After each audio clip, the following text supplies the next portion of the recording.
તો વાવ વિધાનસભાને લઈને exit poll આવી રહ્યો છે। આ એક્ઝિટ પોલના આંકડાઓ જે છે, કયા સમાજના મત કયા ઉમેદવારને મળવાના છે તેની પણ ચર્ચા કરીએ। આમ જોવા જાવ તો આ વખતે વાવ વિધાનસભાનો જે જંગ હતો તે ભાજપ અને કોંગ્રેસ સામે નથી રહ્યો। ભાજપ, કોંગ્રેસ અને અપક્ષ એટલે કે માવજી બાનો પણ આ જંગ જોવા મળ્યો છે। સૌથી પહેલા આપણે જણાવી દઈએ કે માવજી પટેલના સમર્થકોનો કથિત દાવો શું છે, જે સોશિયલ મીડિયામાં જોવા મળી રહ્યો છે। કયા જ્ઞાતિના કેટલા મત તેઓને મળી રહ્યા છે? માવજીબાના સમર્થકોનું માનવું છે કે ઠાકોર સમાજના કુલ જે મત છે તેમાંથી 40,000 ભાજપને મળશે, 20,000 કોંગ્રેસને મળશે અને માવજી પટેલને મળશે 5,000 મત। આ તરફ ચૌધરી સમાજના 5,000 મત જે છે તે ભાજપને મળશે, કોંગ્રેસને 1,000 અને માવજી પટેલને મળશે 40,000, કેમ કે માવજી પટેલ ખુદ ચૌધરી સમાજમાંથી આવે છે અને તેઓનું વર્ચસ્વ રહ્યું છે। દલિત સમાજના 5,000 મત ભાજપને મળશે, 25,000 મત કોંગ્રેસને મળશે, કારણ કે જિગ્નેશ મેવાણીએ પણ કોંગ્રેસ માટે પ્રચાર કર્યો હતો અને માવજી પટેલ કે જેઓ તમામ સમાજને સાથે લઈને ચાલવાની વાત કરી રહ્યા છે, તે બની શકે કે દલિત સમાજમાં બીજા નંબરે મત લેવામાં, એટલે કે 10,000 મત મળશે। રબારી સમાજના 1,500 મત જ ભાજપને મળશે, 12,000 મત કોંગ્રેસને મળશે અને 7,000 મત મળશે માવજી પટેલને। અહીંયા આગળ આપ જોવા જાઓ તો બીજા નંબરે ફરી એક વખત માવજી પટેલ જોવા મળી રહ્યા છે મતની અંદર। બ્રાહ્મણ સમાજના 8,000 મત સૌથી વધુ ભાજપને મળશે, 1,000 માત્ર કોંગ્રેસને મળશે અને 4,000 અહીંયા પણ માવજી પટેલને મળશે। રાજપૂત સમાજના જે મત છે તે 500 મત ફક્ત મળશે ભાજપને, જ્યારે કોંગ્રેસના ખુદ ઉમેદવાર ગુલાબસિંહ રાજપૂત જેઓને 12,000 મળશે અને માવજી પટેલને અહીંયા આગળ 4,000 મત મળશે। તો પ્રજાપતિ સમાજના 4,000 મત મળશે ભાજપને, 4,000 મળશે કોંગ્રેસને અને 2,000 મત મળશે માવજી પટેલને, જ્યારે દરબાર સમાજના 1,000 મત ભાજપને મળશે, 3,000 મત મળશે કોંગ્રેસને અને 5,000 મત મળશે માવજી પટેલને।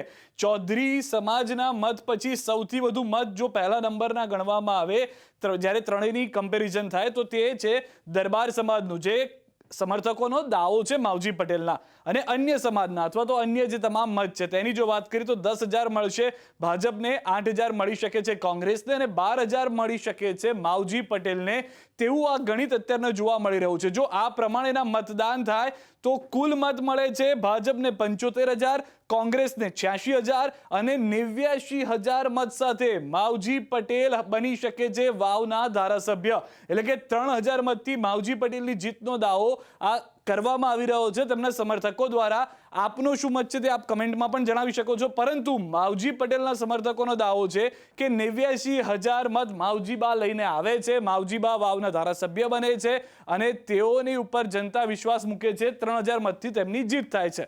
માવજીબાની વાત કરી, માવજીબા બાદ મહત્વની વાત એ છે કે કોંગ્રેસના પણ સમર્થકો મેદાનમાં આવ્યા, તેઓએ પણ પોતાનો એક્ઝિટ પોલ કર્યો અને તેઓનો એક્ઝિટ પોલ શું કહી રહ્યો છે, ગુલાબસિંહના કેટલા મત હોઈ શકે છે, કોંગ્રેસ સમર્થકોનો આ કથિત દાવો છે કે જે સોશિયલ મીડિયામાં વાયરલ થઈ રહ્યો છે। તેમના કહેવા પ્રમાણે ઠાકોર સમાજના મત જે છે તે કુલ અંદાજિત પડ્યા છે 52,000, તો 30,000 ભાજપને મળશે, સ્વરૂપજી ઠાકોર ઉમેદવાર છે, કોંગ્રેસને તેના 20,000 મત મળશે, જ્યારે 2,000 ફક્ત મત મળી શકે છે તેઓને ઠાકોર સમાજના। ભલે ગેનીબેન ફેક્ટર હોય, પરંતુ જે 20,000 કોંગ્રેસને મળ્યા છે તો માવજીભાઈ અથવા તો અન્ય કોઈને 2,000થી વધુ મળે તેમ નથી।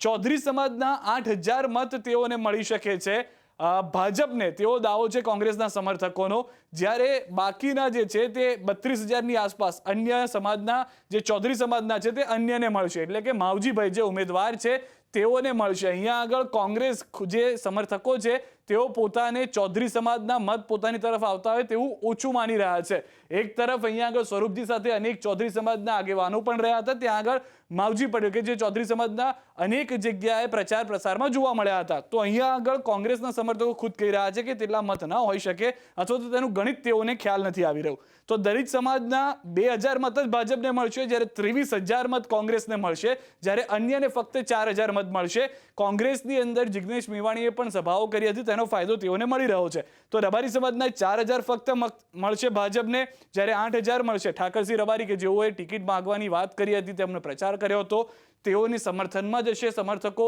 કોંગ્રેસને મત આપશે અને 3,000 મત જે છે તે અન્યને મળશે। અહીંયા કોંગ્રેસનું ગણિત કહી રહ્યું છે, જ્યારે બ્રાહ્મણ સમાજના 7,500 મત ભાજપને મળશે, 3,000 મત કોંગ્રેસને મળશે અને 2,000 મત અન્યને મળશે। રાજપૂત સમાજ કે જેઓના કુલ અંદાજિત 15,000 જેવા મત પડ્યા છે કોંગ્રેસના ગણિત પ્રમાણે, જે 500 જ મત ફક્ત ભાજપને મળશે, 14,000 મત મળશે કોને, કોંગ્રેસને, અને 500 મત કોને મળશે તો અન્યને। ત્યારબાદ પ્રજાપતિ સમાજ કે જેમાંથી 4,000 મત ભાજપને મળી શકે છે, 2,000 મત કોંગ્રેસને મળી શકે છે અને અન્યના ફાળે 1000 મત જોવા મળી રહ્યા છે. જ્યારે દરબાર સમાજના 2,000 મત તમામ લોકોને મળે, એટલે કે ભાજપ, કોંગ્રેસ અને અન્યને, તેઓ કોંગ્રેસના સમર્થકોનું ગણિત કહી રહ્યું છે. અન્ય સમાજના જે મત છે તેમાં 11,500 ભાજપને મળશે. અહીંયા આગળ મોટી લીડ લેતું જોવા મળી રહ્યું છે કોણ? કોંગ્રેસ 18,500 મત, અને બાકી જે અન્ય લોકો ઉમેદવારો છે તેઓને 6,500 મત મળશે. આ એક અલગ જાતનો એક્ઝિટ પોલ જે છે તે સમર્થકો કરી રહ્યા હોય તેવું લાગી રહ્યું છે.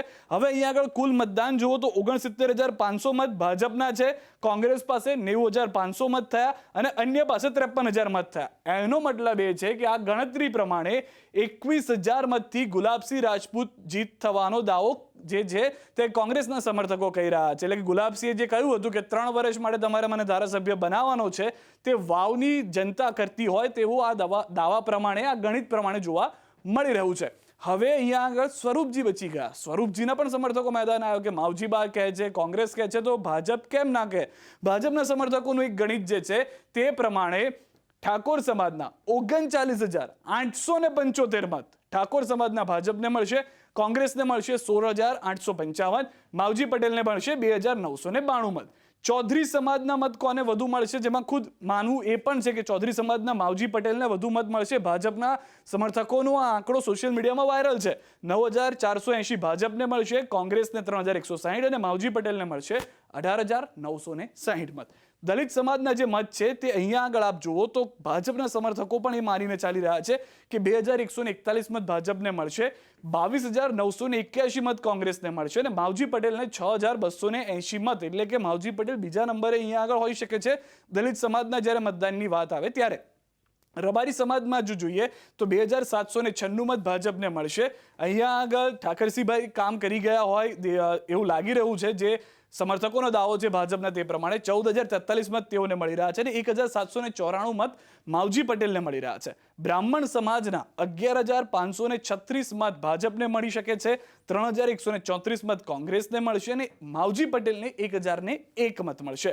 રાજપૂત સમાજના 625 મત ભાજપને મળે તેવી પરિસ્થિતિ અહીંયા આગળ છે, કારણ કે કોંગ્રેસે ઉમેદવાર રાખ્યા છે અને તે પ્રમાણે જ 11,230 મત સીધા જ કોંગ્રેસ પાસે જતા રહે તેવી શક્યતાઓ છે. પરંતુ માવજી પટેલને અહીંયા આગળ 623 મતથી વધુ મળે તેવું લાગી નથી રહ્યું તેવું દાવો છે ભાજપના સમર્થકોનો. પ્રજાપતિ સમાજના 6,060 મત ભાજપને મળશે, 2,100 મત કોંગ્રેસને મળશે અને 289 મત માવજી પટેલને મળશે. તો દરબાર સમાજના 3,016 મત જે છે તે ભાજપને મળશે, કોંગ્રેસના 826 મત, કોંગ્રેસના જે કહેવા પ્રમાણે દરબાર સમાજના 826 મત કોંગ્રેસને મળશે અને માવજી પટેલને 427 મત મળશે. અન્યના સૌથી મોટો ફરક જે કરી રહ્યું છે તે અન્ય અહીંયા કરી રહ્યું છે કે જેના 20,146 મત સ્વરૂપજીને એટલે કે સીધા ભાજપના ખાતે જાય છે, 13,073 મત કોંગ્રેસને મળશે અને માવજી પટેલને મળશે 3,691 મત. હવે ભાજપના સમર્થકોનો જો આ દાવો માનીએ તો એનું જે ગણિત છે તે પ્રમાણે ભાજપને 95,675 મત મળશે, કોંગ્રેસને 87,402 મત મળશે અને માવજી પટેલને 36,057 મત મળશે. એટલે કે 8,273 મતથી સ્વરૂપજી ઠાકોરનો જીત થવાનો કથિત દાવો જે છે તે જોવા મળી રહ્યો છે. તો સોશિયલ મીડિયામાં અલગ અલગ દાવાઓ છે, અલગ અલગ એક્ઝિટ પોલ થઈ રહ્યા છે. કેટલાક સ્થાનિક પત્રકારો પણ હવે જંપ લાવી રહ્યા છે, કેટલાક લોકો ખુદ બેસીને ગણિત કરી રહ્યા છે, સમાજના આગેવાનો પણ તેમાં જોડાઈ રહ્યા છે. કેટલાક સમાજના આગેવાનો, કેટલાક માવજીભાઈના સમર્થકો માવજીભાઈને જીતાડી રહ્યા છે, કેટલાક ગુલાબસિંહના સમર્થકો, કોંગ્રેસના સમર્થકો કોંગ્રેસને જીતાડી રહ્યા છે અને ભાજપ પણ પિક્ચરમાં પાછળ નથી. તે આ સોશિયલ મીડિયામાં વાયરલ થઈ રહેલા ગણિતથી જોવા મળી રહ્યું છે.